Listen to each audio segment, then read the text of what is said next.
All right, y'all, we have a very special guest. As you know, gun violence has been going on all across the country. No one is doing anything about it. The latest update now is that there was a school shooting that took place a couple of days ago in Vegas. We continue to talk about the gun violence that's happening all across the country. We got a very special guest with us. She needs no introduction because she's been interviewed plenty of time because she lost a son. It may not have been through the school shooting, but she lost a son in gun violence, and that's what we're talking about right now. Welcome to Newsbreak. How you doing? I'm well. How are you? Mm, I, I guess I could be better.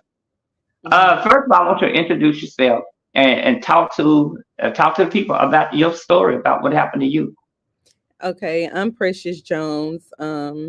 My 20-year-old son, Preston Jones, was murdered due to gun violence in his sleep. June 17th of 2022, my 19-year-old nephew, Corey Blackwell, was murdered in a car at a store. Gun violence. My brother, Paul Jones, was a survivor of gun violence. He was shot over 27 times. The Mm. doctor stopped counting in 2020, 2019. And in 2019, my children's father was murdered due to gun violence at his place of business, his auto body shop. So gun violence has been just all around in my life, showing up and of course not wanted, but it's been there. So with Mm. all the tragedies, I've created a non-for-profit organization called Breaking Generational Poverty, and Okay. it stands against gun violence. What we do is basically we're in a community, not just in one state. We're going all around to get mothers together, Mhm. to get fathers together, siblings together, just families together, so that we can end gun violence and approaching these issues in Mhm. every which way. So we Let do. me Mhm. let me ask you this: what is the key stopping the gun violence across the schools across the country? It seems like every other day there's a school shooting taking place across the country.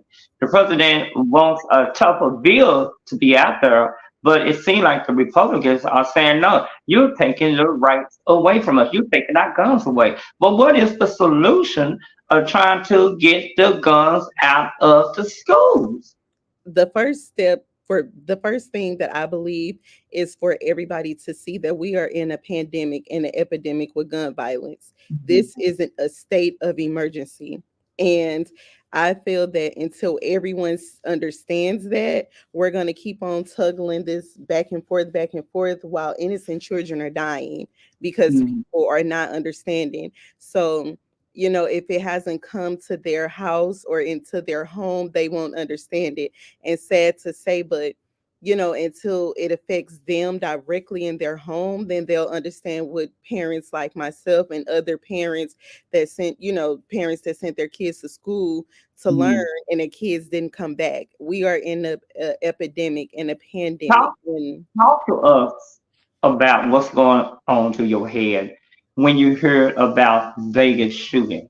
What was going on through your head? Are you saying to yourself, here it goes again, another school shooting? Whether it was a university, middle school, high school, doesn't matter. It's school, it's a school. What's going on through your head when What you goes on through my hear head about is school? that it makes me angry, and it makes me feel that I need to do more. I need to get more people involved, and that this is a bigger fight.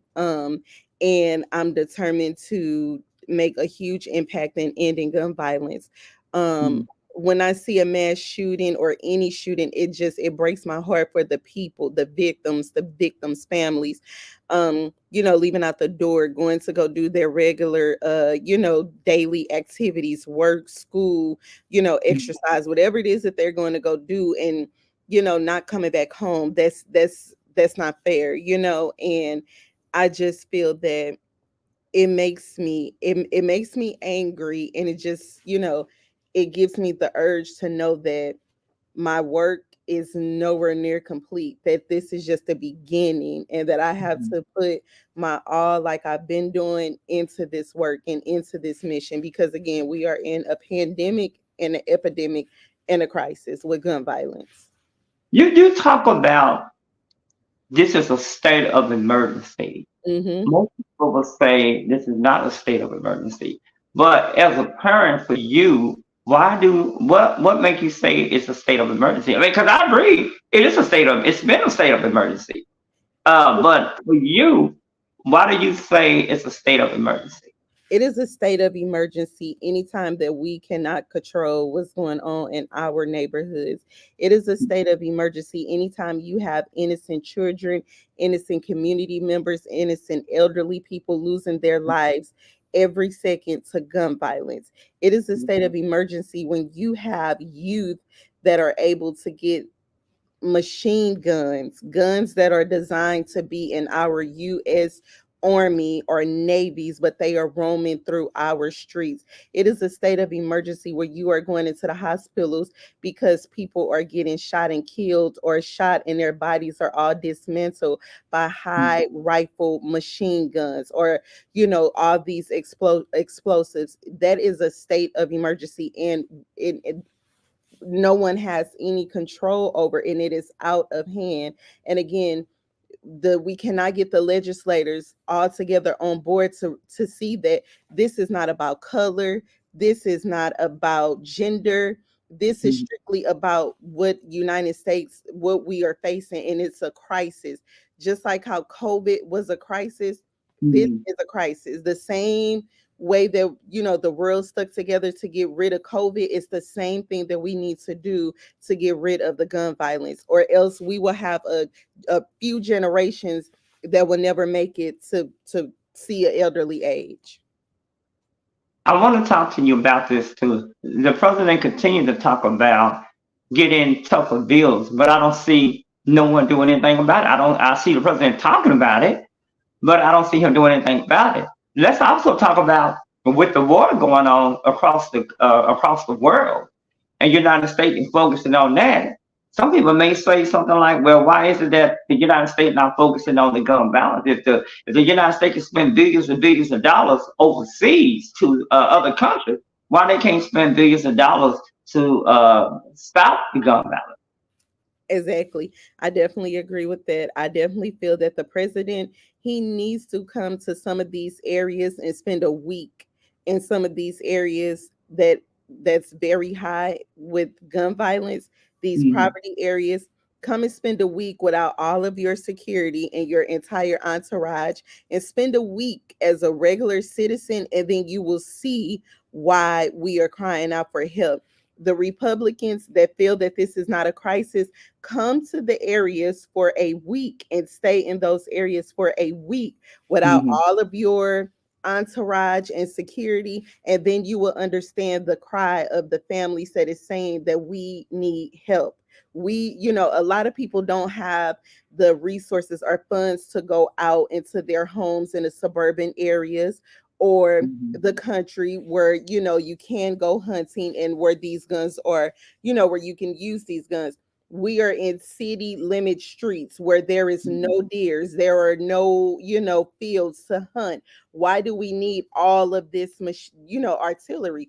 So I feel Mhm. that they need to come to those areas and maybe stay in those areas for even 30 days, so that they will understand it. Because if they're not there, it does not affect them. They can go elsewhere where they're not affected. So they don't understand it. And for us sending billions of dollars overseas, send billions of dollars here to incorporate some resources for our youth, to incorporate Mhm. jobs, training, schooling, and getting people out of poverty. If you put $1 billion, a couple of $1 billion in our high poverty areas, you can afford to pull out many families out of poverty, and Mhm. helping parents out of poverty will be able to loosen, their schedule, so that they're not underworked with these jobs, and they can be there for their children, to help. Because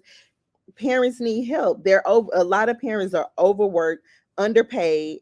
They see that their child or their children maybe, in a crisis, a gun violence crisis, Mhm. but they have to pick and choose. Do I take off, and lose my job so that I can get my child together, or do I go to work so that I can, pay the bills while my child, I just hope and pray that my child is doing what they need to do.